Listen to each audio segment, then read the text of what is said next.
धर्म बंधु, आपके भीतर बैठे परमात्मा को नमन करती हूँ। प्रिय आत्मा, हमारे महापुरुषों से, ज्ञानियों से प्रश्न किया गया। प्रश्न था, को धर्मः, धर्म क्या है? धर्म किसे कहते हैं?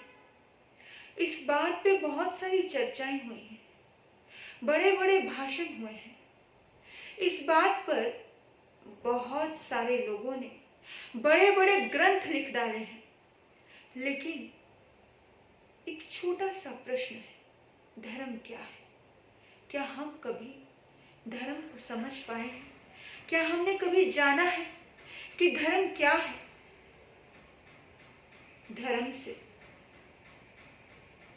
गहराई में उतरने की कोशिश की।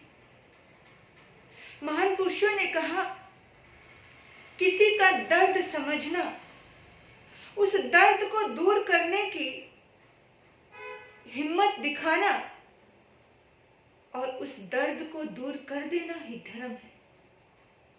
बात को गौर से सुनिएगा।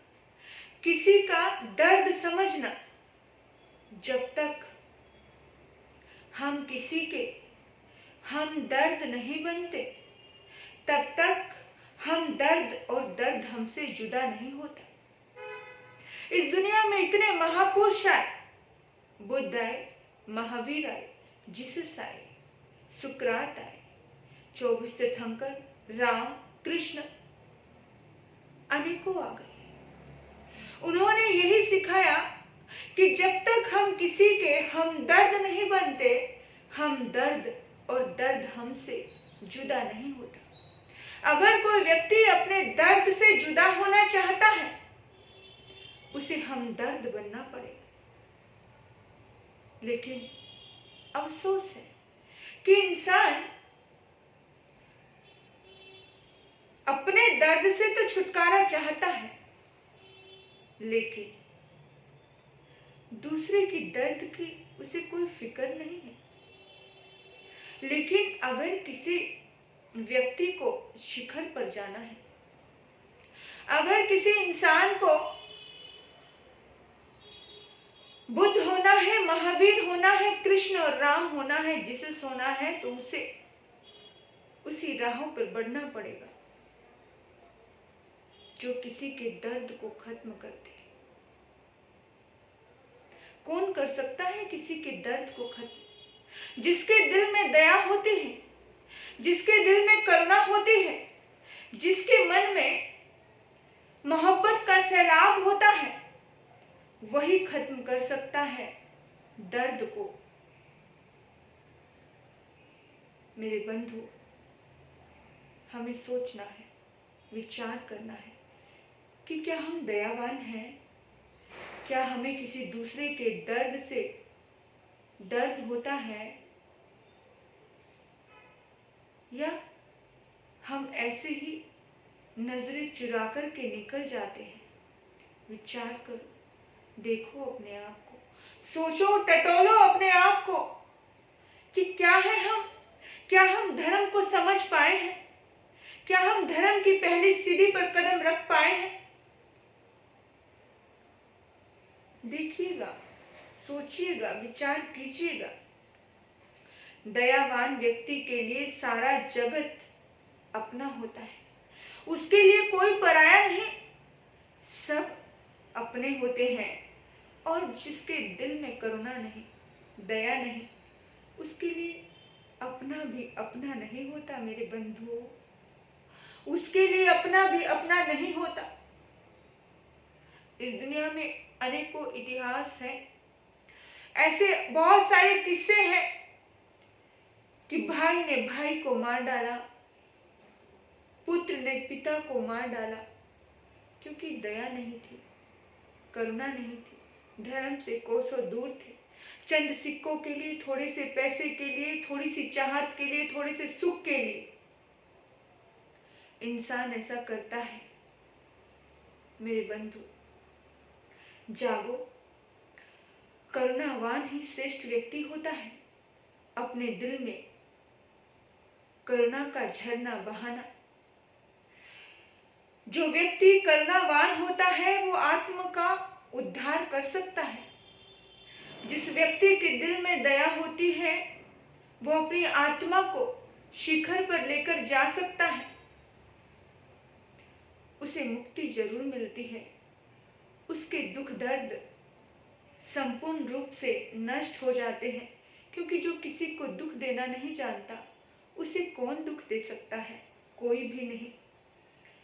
और मैं आपको बता दूं, मनुष्य ही नहीं, जो मूक प्राणी होते हैं वो भी करुणावान की दिल की भावनाओं को समझते हैं।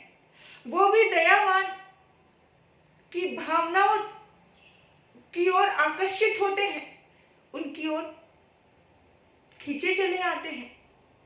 जिसके दिल में प्रेम होता है उसे सृष्टि का हर जीव समझता है। हम कहते हैं कि हमें कोई समझ नहीं पाता, हमें कोई समझ नहीं पाता। हमेशा हम इस बात का रोना रोते रहते हैं कि कोई मुझे समझता नहीं, कोई मेरे लायक मिलता नहीं, कोई ऐसा, सब मतलब हम दूसरे को ही दोष देते रहते हैं कि वो ऐसा, वो ऐसा, वो ऐसा। होता है ना, विचार करना। कि महावीर के समोसन में शेर भी आता है, गाय भी आती है, बकरी भी आती है। वो शेर खूंखार जानवर, वो भी महावीर को समझ गया, वो भी महावीर की करुणा और महावीर की मोहब्बत को समझ गया। 2500 वर्ष पुरानी घटना है। सिद्धार्थ कपिलवस्तु के राजकुमार थे और सुबह सुबह भ्रमण करने के लिए निकले। उन्होंने देखा अचानक उनके सामने एक हंस आकर के गिरा। वो जख्मी था, करहा रहा था और सिद्धार्थ ने देखा, उसे उठा लिया। देखा कि इसके शरीर पर तीर चुभा हुआ है। उसने बड़े धीरे धीरे उस तीर को निकाला, अपने राजमहल में लेकर के आकर के उसकी देखभाल की, उसको मलहम लगाई। इतनी देर में उसके पीछे पीछे उसका चचेरा भाई देवदत्त आ गया। गुस्से में कड़क भरे शब्दों ने कहा, कड़कड़ाते शब्दों में कहा कि सिद्धार्थ, यूं लुका छुपा करके तो किसी का शिकार कैसे रख सकते हो? ये मेरा है और मेरा हक है इसके ऊपर, क्योंकि मैंने इसका शिकार किया है। लाओ, मुझे दे दो। सिद्धार्थ मुस्कुराने लगते हैं। सिद्धार्थ कहते हैं, ये तुम्हारा कैसे हुआ? अरे, तुम्हारा होता तो तुम इसे पीड़ा ही ना देते। अगर तुमने इसको अपना माना होता तो तुम इसे लहूलुहान ना करते। तुमने इसे अपना माना ही नहीं है। तुम्हारा ये कैसे हो सकता है? बोला, नहीं नहीं, इसका शिकार मैंने किया है, ये मेरा है। सिद्धार्थ कहते हैं कि नहीं, मैंने इसकी सार संभाल की है, ये मेरा है, मैं इसे नहीं दूंगा। ये दर्द में है, ये पीड़ा में है, इसकी पीड़ा को मिटाना मेरा फर्ज है, क्योंकि ये मेरे चरणों में आकर के गिरा था, ये मेरे पास आकर के गिरा था। मेरे बंधु, लोग अक्सर प्रश्न करते हैं, लोग अक्सर कहते हैं कि ये मेरा है, लेकिन मेरे का मतलब क्या होता है? क्या तुमने देखभाल की? जिसको तुम अपना कह रहे हो, क्या तुमने उसकी देखभाल की? क्या तुमने उसकी रक्षा की? क्या तुमने उसकी इज्जत बचाई? क्या तुमने उनके प्राणों को बचाया? क्या तुमने उसको संवारा जो तुम मेरेपन का ठप्पा लगा रहे हो? अगर तुमने उसे संवारा, अगर तुमने उसे सजाया, अगर तुमने उसकी जिंदगी को उत्थान की ओर लेकर के गए, अगर तुमने उसकी रक्षा की, तो माना कि तुम्हारा होगा। लेकिन अगर तुमने हमेशा उसकी धज्जियां उड़ाई, अगर तुम कभी भी उसके लिए स्टैंड नहीं ले पाए, अगर तुम कभी भी उसके लिए नहीं खड़े हो पाए, तो वो तुम्हारा नहीं है मेरे बंधु। कौन होता है अपना? कौन होता है वो अगर अपनेपन का दावा करते हैं जिन्होंने तुम्हारे लिए कुछ भी नहीं किया? अगर वो लोग अपनेपन का दावा करते हैं कि ये मेरा है, जिन्होंने तुम्हारे लिए कुछ भी नहीं किया, वो झूठ है। क्योंकि जो अपना होगा और जो अपना समझता होगा वो कुछ ना कुछ करता है। महावीर इस दुनिया में आए, उन्होंने पूरी दुनिया को अपना समझा, तो उन्होंने बहुत कुछ किया, हजारों लाखों का उद्धार किया। जीसस इस दुनिया में आए, उन्होंने भी सारी दुनिया में प्रेम का बीज भरने की भरपूर कोशिश की और बहुत से लोगों को संवारा। जो भी किसी को अगर अपना समझा तो उन्होंने कुछ उसका किया है।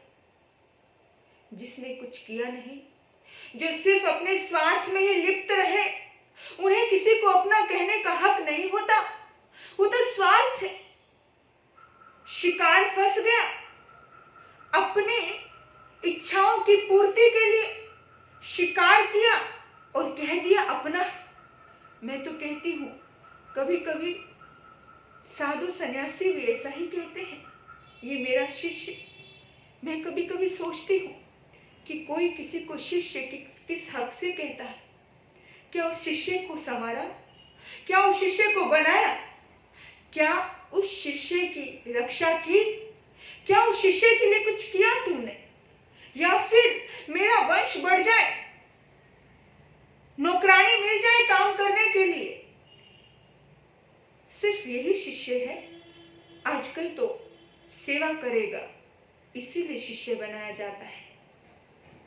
और एक समय ऐसा था जिस वक्त शिष्य के उत्थान की बात होती थी, उसको संभाला जाता था, उसे बनाया जाता था। आजकल एक परंपरा चलती है, ये श्रावक मेरे, ये भक्त मेरे। उन भक्तों से भी साधु को तो स्वार्थ ही होता है। क्या जीवन संवार देते हैं साधु? हाँ, वो मेरी सेवा करेंगे, वो मेरे काम आएंगे, सिर्फ शिकार है ये। और जो शिकार करता है, जो फंसाना जानता है, वो शिकारी ही होता है। मीठी मीठी बातें बोल करके फंसाया जाता है। बड़ा दुख होता है। इस संसार के चक्रव्यूह को देखती हूं तो बड़ा दुख होता है कि चारों तरफ यही तो चल रहा है। लेकिन सिद्धार्थ कहते हैं कि इसको मैंने बचाया, इसकी रक्षा की। क्या किसी ने आपको बचाया? क्या किसी ने आपकी रक्षा की? क्या किसी ने आपको हाथ पकड़ के उठाया? नहीं। अगर नहीं, जब उठाने का वक्त था तो उसने लात मार के और गिरा दिया और फिर दावा किया अपनेपन का। नहीं मेरे बंधु, वो अपनापन नहीं। सिद्धार्थ समझा रहे हैं देवदत्त को कि जिसे तू अपना कह रहा है वो तेरा अपना नहीं। अगर अपना होता तो उसे बचाने की कोशिश करता, उसे दर्द ना देता। तूने इसे अपना नहीं समझा। अगर अपना समझा होता तो दर्द दिया ही नहीं जाता। अपनों को दर्द होता है तो बड़ी पीड़ा होती है ना। जिसे अपना समझा होता है, जिसे अपना समझा होता है, उसके लिए पीड़ा होती है। लेकिन आज के युग में धर्म की परिभाषा बहुत बदल गई। वो मोह जिनसे हो गया ना, वो सिर्फ उसी को अपना समझ सकता है। कोई मक्खी मर जाए तो उसके लिए आंसू बहालोगे, लेकिन जो पंचेंद्रिय जीव के साथ अन्याय और अत्याचार कर दिया जाता है, जब एक पंचेंद्रिय जीव के मर्म को प्रकट कर दिया जाता है, जब एक पंचेंद्रिय जीव को दर्द दिया जाता है, जब एक पंचेंद्रिय के प्राणों का हनन किया जाता है, तब दर्द नहीं होता। दो चार लोगों को अपना समझना धर्म नहीं है मेरे बंधु। जिस वक्त आपके दिल में संपूर्ण सृष्टि के प्रति मैत्री का भाव आता है, तभी आप धर्म के पहले कदम पे हैं। नहीं तो तथा कथित संत महात्मा जो मात्र एक लिबास ओढ़ करके बैठे हैं, गृहस्थी, श्रावक, कुछ भी कह लो आप, साधु श्रावक दोनों ही एक पलड़े में है। बहुत चुनिंदा लोग होते हैं जिनके भीतर में महावीर की मैत्री का जन्म होता है, बहुत चुनिंदा, वरना तो सब एक दूसरे का शिकार कर रहे हैं।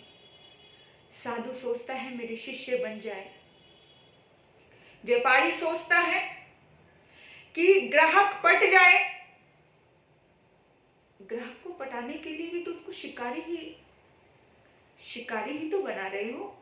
अरे मैं तुम्हें इतने में दे रहा हूं, कसम से इतने में तो मुझे भी नहीं पड़ा है। बहुत सारी चीजें हैं रिश्तों में। देखो गर्लफ्रेंड बॉयफ्रेंड क्या कर रहे हैं, सिर्फ शिकार ही तो कर रहे हैं एक दूसरे का। शोषण, एक साथ दो दो चार चार घुमा लेते हैं।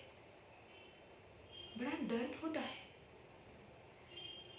कि अपनापन कहाँ है और धर्म कहाँ है। जहां अपनापन नहीं वहां धर्म हो ही नहीं सकता, जहां मैत्री नहीं वहां धर्म हो ही नहीं सकता, जहां दया नहीं वहां धर्म हो ही नहीं सकता, जहां सिर्फ स्वयं के स्वार्थ के लिए किया गया काम वो धर्म हो ही नहीं सकता। जैसे जैसे समझ बढ़ी, बुद्धि बढ़ी, तो धर्म समझ आने लगा। खाली माला जप लेना, ये मुपट्टी लगा लेना या एक घंटा बैठ जाना, मात्र ये धर्म नहीं है मेरे बंधु। धर्म तो भीतर की चीज है। धर्म कभी किसी को शिकारी नहीं बनाता, धर्म स्वतंत्र करता है, धर्म किसी को महफूज करता है, धर्म किसी को सुकून देता है, धर्म किसी को प्रेम और मैत्री से सुरक्षा देता है, धर्म किसी को इनसिक्योर फील नहीं करवाता। और जो रिश्ते में धर्म होगा, जिस रिश्ते में अपनापन होगा, वो रिश्ता भी धार्मिक होगा। सिद्धार्थ कहते हैं कि तेरा कैसे हो सकता है, तूने तो इसे चोट पहुंचाई। देवदत्त कहते हैं कि सीधे सीधे दे दे सिद्धार्थ, नहीं तो देखना मैं क्या करता हूं। बोला क्या करेगा? न्यायालय में जाऊंगा, राज दरबार में जाऊंगा, वहां जाकर के बोलूंगा कि न्याय दो महाराज। बोला चला जा। पहुंच गए, दोनों राजकुमार न्याय की मांग कर रहे हैं। न्याय कीजिए महाराज, न्याय कीजिए। राजा ने देखा कि दो बच्चों के बीच में एक हंस को लेकर के भैंस सो रही है। तो राजा सोचने लगते हैं कि क्या इनको मैं कैसे समझाऊं। राजा ने कहा कि ठीक है, इस हंस को तुम बीच में रख दो। ये हंस जिसके पास जाना चाहेगा, ये हंस उसका हो गया। आप यकीन नहीं करोगे मेरे बंधु, उस हंस को बीच में रख दिया गया। वो हंस दौड़ करके सिद्धार्थ की गोद में जा बैठा। बहुत बड़ी बात है। वो हंस दौड़ करके सिद्धार्थ की गोद में जा बैठा। आपको लग रहा होगा बड़ी बात, लेकिन बड़ी साधारण बात है, क्योंकि एक मुक्त पक्षी पक्षी पशु भी भीतर की भावनाओं को समझते हैं कि कौन मेरा अपना है, किसने मुझे सुरक्षा दी, किसने मुझे सेफ फील करवाया, किसने मुझे संभाला। बस वो हंस सिद्धार्थ का हो गया, हंस सिद्धार्थ को मिल गया।